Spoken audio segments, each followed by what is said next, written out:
جی میرا نام ڈاکٹر بلال حنیف۔ اچھا جی، اکثر اوقات آپ نے دیکھا ہوگا کہ بچے جو ہے وہ ٹو واکنگ کرتے ہیں، جن کے گھر چھوٹے بچے ہیں وہ ان چیزوں کو جو ہے وہ دیکھتے ہوں گے کہ کچھ بچے جو ہے گھروں کے اندر ٹو واکنگ کا مطلب یہ ہے کہ وہ پورا پاؤں نیچے نہیں لگاتے بلکہ ایسے جو پاؤں کے پنجے ہوتے ہیں ان کے اوپر جو ہے وہ چلتے ہیں، پیچھے سے ایڑی کو اٹھا کے چلتے ہیں۔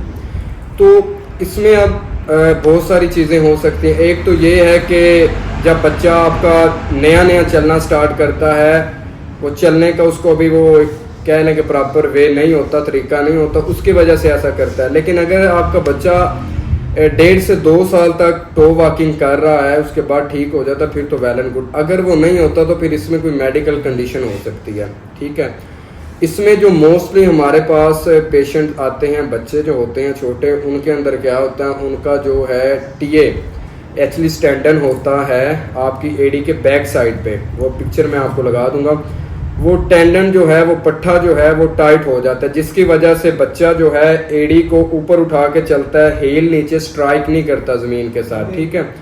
تو یہ ایک کنڈیشن ہے۔ بہت سارے بچے ہوتے ہیں جو 8-10 سال کی ایج کے اندر آتے ہیں۔ اس کے علاوہ جو اڈلٹ حضرات ہیں، پیشنٹ ہیں، وہ بھی آتے ہیں۔ بچوں کے اندر جو ہے اس کے علاوہ کچھ ایسے کیسز ہوتا ہے کہ بچے کی ایک سائڈ جو ہے وہ ویک ہو جاتی ہے، ٹھیک ہے، کسی وجہ سے، اس میں ہاتھ بھی اس کا افیکٹڈ ہوتا ہے، بازو بھی ہوتا ہے، اسی طرح اس سائڈ والی جو ٹانگ ہے وہ بھی افیکٹڈ۔ تو اس میں بھی موسٹلی جو بچے ہوتے ہیں وہ ٹو واکنگ کرتے ہیں، ایڑی کو اٹھا کے چلتے ہیں۔ اس کے اندر کیا ہوتا ہے، ٹی اے اچھی طرح اگر اس کو اسیس کیا جائے، آپ کے جو ڈاکٹر ہیں وہ دیکھتے ہیں اچھی طرح، تو وہ ٹی اے ٹائٹ ہوا ہوتا ہے۔ تو اس کے لیے جو ہے پھر وہ ایک الگ پلان ہوتا ہے۔ پھر اسی طرح جو آپ کے گھروں کے اندر وہ والے افراد جن کو کوئی بیڈ ریڈن ہو جاتے ہیں، جن کو فالج ہو جاتا ہے، یا اس کے ساتھ ساتھ کوئی اور ان کو نیورولوجیکل کنڈیشن ہو جاتی ہے، یا بیڈ ریڈن ہو جاتے ہیں، یا اور میڈیکل اس کو کنڈیشن ہو جاتی ہے، اس کنڈیشن کی وجہ سے جب وہ لمبے عرصے کے لیے بیڈ پہ چلے جاتے ہیں تو ان کی پراپر موومنٹ نہیں ہوتی، ان کی فزیو نہیں کروائی جاتی۔ اس کی وجہ سے کیا ہوتا ہے، مختلف جوائنٹ پہ سٹفنس آ جاتی ہے، مسل جو ہے وہ شارٹننگ یا سٹفنس کی طرف چلے جاتے ہیں فزیو نہ کروانے کی وجہ سے۔ تو ان کے اندر بھی یہ دیکھا گیا کہ وہ بھی ٹو واکنگ کرتے ہیں، ٹھیک ہے۔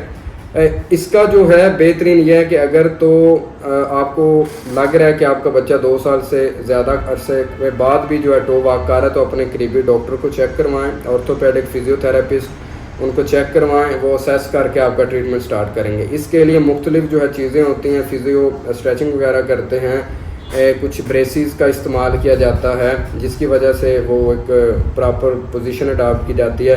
ایڈلٹ کے اندر بھی یہی ہے کہ وہ بھی پراپر جو ہے اپنے قریبی فزیو تھراپسٹ کو دکھائیں اور اس کے بعد اپنا جو ہے پراپر ٹریٹمنٹ سٹارٹ کرائیں۔ اس کو اگر آپ ڈھیل دیں گے، لباں چھوڑیں گے، تو یہ پھر جو ہے بعد میں آپ کو پرابلم کریٹ کرے گا۔ آپ کا پورا ایک گیٹ کا ایک پیٹرن ہوتا ہے وہ سارا ڈسٹرب ہو جاتا ہے۔ اس بیڈ اس کی وجہ سے جو ہے جب یہ ٹی اے ٹائٹ ہو جاتا ہے تو چلنے میں دشواری ہوتی ہے، اس کی وجہ سے پھر دوسرے جوائنٹ بھی جو ہے وہ متاثر ہوتے ہیں۔ تو اس لیے اگر کوئی ایسا مسئلہ ہے تو فوراً اپنے قریبی ڈاکٹر کو چیک کروائیں۔ خدا حافظ۔